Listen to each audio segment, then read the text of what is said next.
Against the charged night sky over Yemen in 2025, something strange appeared like a phantom in the dark, and the US MQ-9 Reaper Squadron reacted at once. A Hellfire missile cut through the air and hit the target with precision. But instead of the expected blast, the infrared display showed only silence. No fireball, no visible destruction. And that raises the question, how does the US stop an enemy target when one of its most advanced weapons, costing hundreds of thousands of dollars, connects perfectly but fails to go off?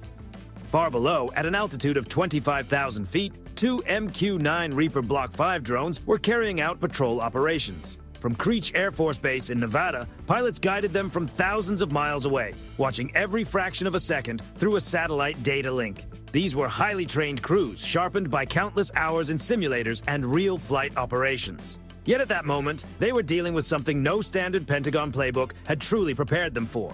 The order from U.S. Central Command had already come through. Disable the unidentified target by any means necessary. But how do you track and stop something you cannot clearly identify? And what do you do when a weapon designed for perfect precision meets a target that seems almost impossible to deal with?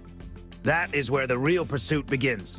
200 kilometers above Earth, a KH-11 reconnaissance satellite, one of the National Reconnaissance Office's most powerful eyes in orbit, scanned the Arabian Peninsula.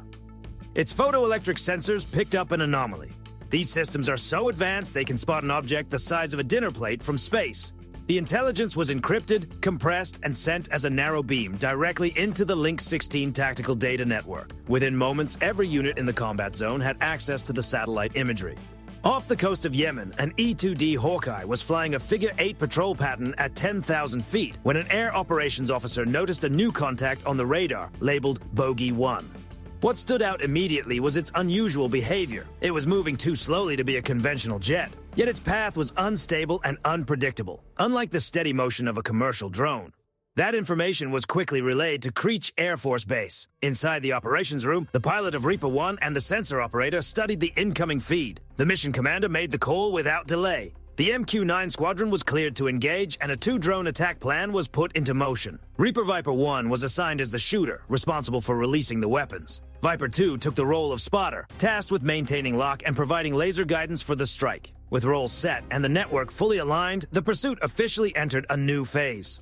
High above, the MQ-9 Reaper moved through the sky like a patient hunter, capable of staying airborne for more than a full day and carrying up to 3,800 pounds of ordnance. It held a commanding presence over the battle space. At the same time, the Link 16 network continued feeding live target data from multiple sources directly to the pilots. Every part of the system was now working as one. Then the drone's sensors fixed on the target below. But this was no ordinary aircraft. It was not a standard fighter, and it was not a missile. Intelligence suggested it was a new version of the Iranian-made Shahed drone family. Built largely from special composite materials designed to absorb radar waves, it produced an extremely small radar signature, closer to that of a bird than a military aircraft. Unlike a large Russian Su-35, which appears on radar as a massive hot metal object and is relatively easy to track, this drone was something else entirely. It was almost invisible. On the screen, it appeared as nothing more than a faint, unstable signal. Traditional combat logic no longer seemed to apply. At that stage, the mission felt less like an intercept and more like chasing a ghost. Reaper Viper 2 took over the targeting role. Its operator aimed the MTSB camera system at the contact and activated an invisible laser beam, placing the target inside the crosshairs. From 25,000 feet, keeping that beam perfectly steady on a fast-moving object several miles away is an incredibly demanding task. One that depends on flawless coordination between human skill and advanced technology. Inside Reaper 2, the pilot stayed focused on the stream of data filling the display. Sharp satellite imagery revealed the target more clearly now. A sleek drone with no visible markings, no obvious clues, and nothing that made identification easier. The immediate objective was simple in theory, but difficult in practice. Keep the target continuously illuminated by laser. The pilot activated the laser designator, operating at a wavelength of 1.06 micrometers, far beyond the range of human vision. On the display, a green square appeared, marking the exact aiming point. The drone below made slight turns and moved along an unsteady path. The pilot's left hand remained on the turret control stick, while his right moved across the keyboard, entering the laser code. The AGM-114 Hellfire was programmed to track a specific coded frequency, a safeguard designed to prevent interference or signal confusion. The green square stayed fixed on the drone. "Laser on," the pilot reported, his voice steady and controlled.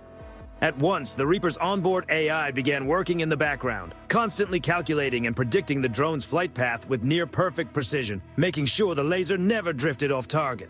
After several tense seconds, a synthesized voice broke the silence. "Lock stable!" The Viper 2 pilot confirmed it immediately. "I have stable lock. Target is illuminated. Viper 1, you are cleared to engage." Now it was Reaper 1's turn, the aircraft assigned to carry out the strike. Its pilot had the target on screen as well, but he trusted the work of his teammate completely. He selected the weapon, the AGM-114R Hellfire missile, an upgraded version capable of traveling up to 11 kilometers and reaching speeds of around Mach 1.3. Inside was a 100-pound high-explosive warhead designed to home in on the coded laser spot projected by the second Reaper. The pilot's hand moved to the red button on the control stick. Confirm weapon selection AGM-114R. After the sensor operator gave one final confirmation that the target remained locked, the pilot pressed the trigger. The missile functioned like a spear thrown into darkness, guided only by the invisible laser beam painted onto the target by the second drone. Even the smallest error could send it off course. Then, in a sudden flash beneath Reaper 1's wing, the missile launched and began its run toward the target. The missile has left the launcher. Impact imminent. As it separated from the wing, the Hellfire dropped briefly through the air. A moment later, its engine ignited, driving it forward at more than 460 meters per second. Throughout the entire flight, it remained tightly aligned to the invisible laser beam held on the drone by its partner in the sky. Back in Nevada, the crews watched the feed in silence. On the screen, the missile engine appeared as a tiny, intensely hot point, racing across the darkness. Its guidance system executed a 20G maneuver, climbing sharply before diving from above, approaching the drone from a steep angle to ensure the hit was as precise as possible. The crew of Reaper 2 kept adjusting the laser point, making constant corrections for wind, distance, and the target's movement. Every element lined up exactly as it should. The geometry was flawless, the timing exact, and the intercept appeared perfect. On the forward-looking infrared display, which captures heat rather than visible light, the pilot prepared for the blast. The hit was confirmed the moment the Hellfire's heat signature merged with the target. The 100-pound warhead detonated as intended, producing a large, intense thermal bloom that seemed to confirm the drone had been completely destroyed.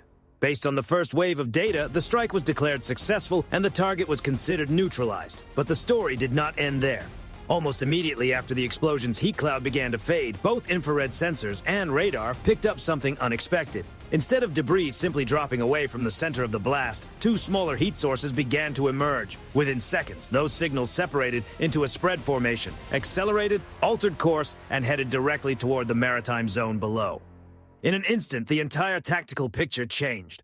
What had started as a mission to eliminate a single target suddenly became something far more dangerous. A fast-moving, layered attack that demanded an immediate response to protect high-value assets in the area. A new alert flashed across the tactical display, a red warning icon demanding attention without delay. Then the voice of the operations officer aboard the E-2D Hawkeye came across the Link 16 network, sharp and urgent. Alert! Multiple new targets!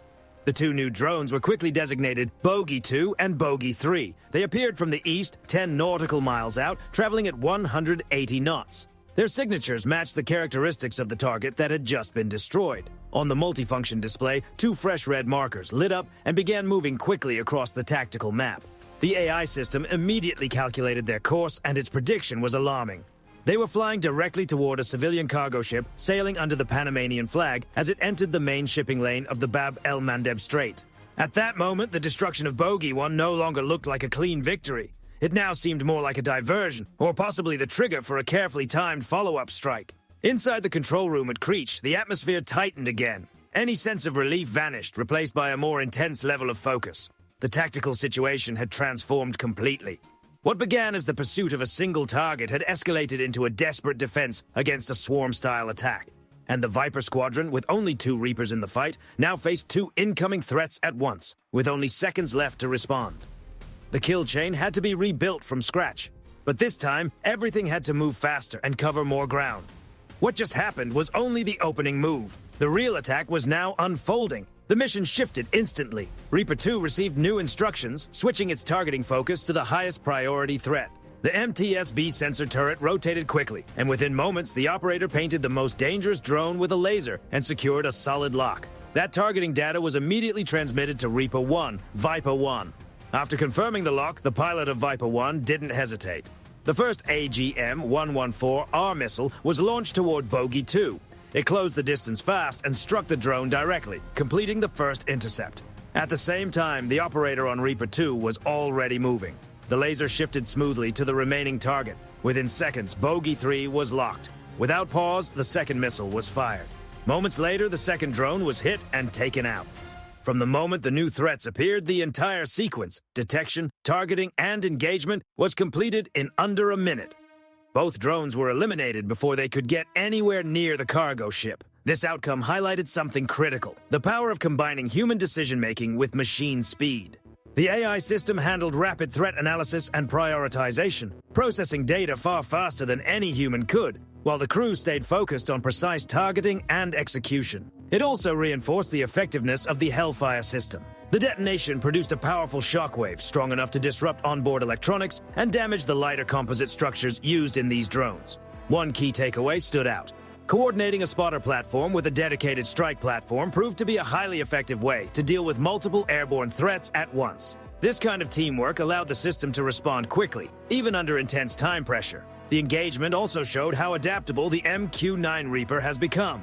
Once known mainly for surveillance and counter-terrorism roles, it demonstrated its ability to act as a frontline defensive system, capable of protecting critical maritime routes in real time. Even so, this kind of encounter is part of a larger, ongoing technological competition. Every engagement generates new data, giving both sides insights to refine their tactics and improve their systems. The current approach has proven effective, but evolving threats will continue to push for new solutions. So what do you think? Is the spotter and shooter approach the best way to deal with drone swarms, or is there a better strategy out there? Share your thoughts and stay tuned for more deep dives into how modern combat systems really work.